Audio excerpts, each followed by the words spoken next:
সূরা আল বাকারার 59 নম্বর আয়াত থেকে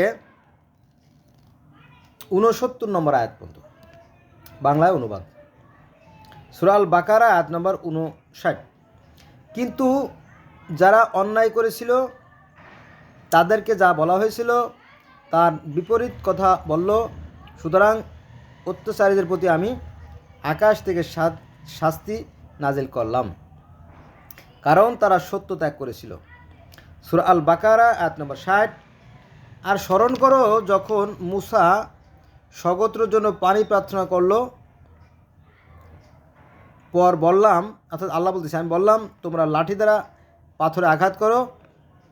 পরে তা থেকে 12টি প্রস্রবণ অর্থাৎ 12টি ধারা, পানির ধারা প্রবাহিত হলো। প্রত্যেক গোত্র সিয়ং পান করার জন্য ঘাট চিনে নিল। বললাম, আল্লাহ বলতেছে, বললাম আল্লাহ প্রদত্ত রিজিক থেকে তোমরা পানাহার করো এবং জমিনে অনর্থক কলহ সৃষ্টি করো না। এই মূসা ইহুদিদেরও মোজেস, খ্রিস্টানদেরও মোজেস, আর মুসলমানদের মূসা, মনে রাখবেন। কিন্তু একই কাহিনী কিন্তু আছে, কিন্তু আমরা কেন যে সংঘাত করি আমরা জানি না। এ কথা বলার উদ্দেশ্য হচ্ছে, আমরা যদি সংঘাত না করতাম, না জানি পৃথিবীটা আরও কত সুন্দর হতো, পৃথিবীটা আরও কত মধুময় হতো, জানি। কারণ এই পৃথিবীতে এই ধর্ম নিয়ে সংঘাত করার কারণে সবচেয়ে বেশি রক্তারক্তি এবং খুনোখুনি হয়েছে, ঠিক আছে, যদি আমরা এই গ্রন্থগুলো জানতাম। একই কাহিনী, এমনকি সনাতন ধর্মের বেদও একই কাহিনী, সেটা আমি আজকে বলবো না। আচ্ছা, সূরা আল বাকারা আয়াত নম্বর 61। আর যখন তোমরা বলেছিলে, হে মূসা, এরকম খাদ্য কখনো আমরা সবর করব না, সুতরাং তুমি স্বয়ং রবের নিকট আমাদের জন্য প্রার্থনা করো, তিনি যেন ভূমিজাত দ্রব্য, শাক সবজি, কাকুড়, গম, মসুর ও পেঁয়াজ উৎপাদন করেন। মূসা বললেন, তোমরা কি উত্তম বস্তু থেকে নিকৃষ্ট বস্তুর সাথে বদল করতে চাও? তবে কোনো নগরে অবতরণ করো, তোমরা যা চাও তথায় তা আছে। আর তোমাদের উপর লাঞ্ছনা ও দারিদ্রতা আপতিত হলো এবং তারা আল্লাহর ক্রোধের পাত্র হলো, এজন্য যে তারা আল্লাহর আয়াতকে অমান্য করলো এবং নবীগণকে প্রেরিত পুরুষদেরকে অন্যায়ভাবে হত্যা করত। কেননা অবাধ্যতা ও সীমা লঙ্ঘন করার জন্যই তাদের এই পরিণত হয়েছিল। এবার 62 নম্বর আয়াত সূরা আল বাকারার। নিশ্চয়ই যারা ইমানদার, বন্ধুরা, এ বিষয়ে আমি আগেই বলছি যে পৃথিবীতে যে 4300 ধর্মের সৃষ্টি হয়েছে, এগুলো মূলত বিশ্বাস থেকেই যে একজন সৃষ্টিকর্তা আছে।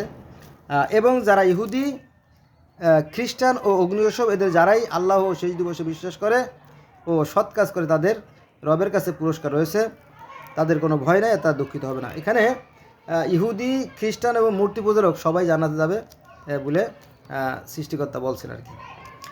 সূরা বাকারা আয়াত নম্বর 63।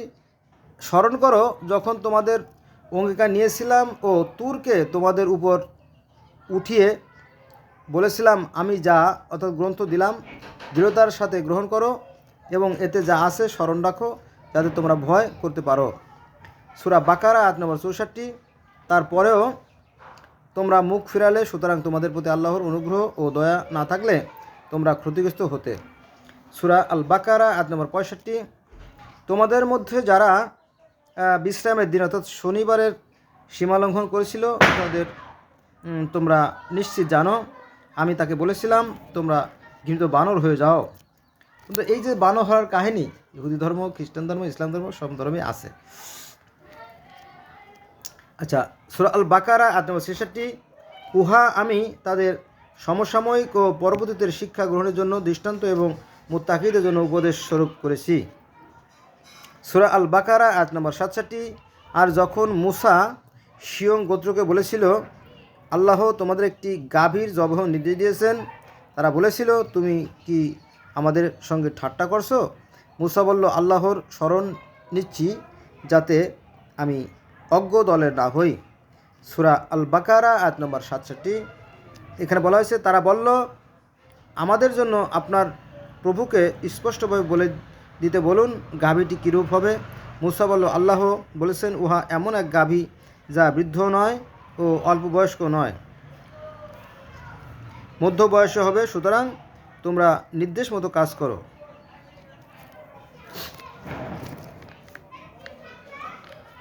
সূরা আল বাকারা আয়াত নম্বর 69। তারা বলল, আমার জন্য আপনার রবকে স্পষ্টভাবে বলে দিতে বলুন উহার রং কি, অর্থাৎ সেই গাভীটির রং কি। মুসা বললেন, আল্লাহ বলেছেন উহা হলুদ বর্ণের গাভী, উহার রং উজ্জ্বল গাঢ়, যা দর্শকের আনন্দ দেয়।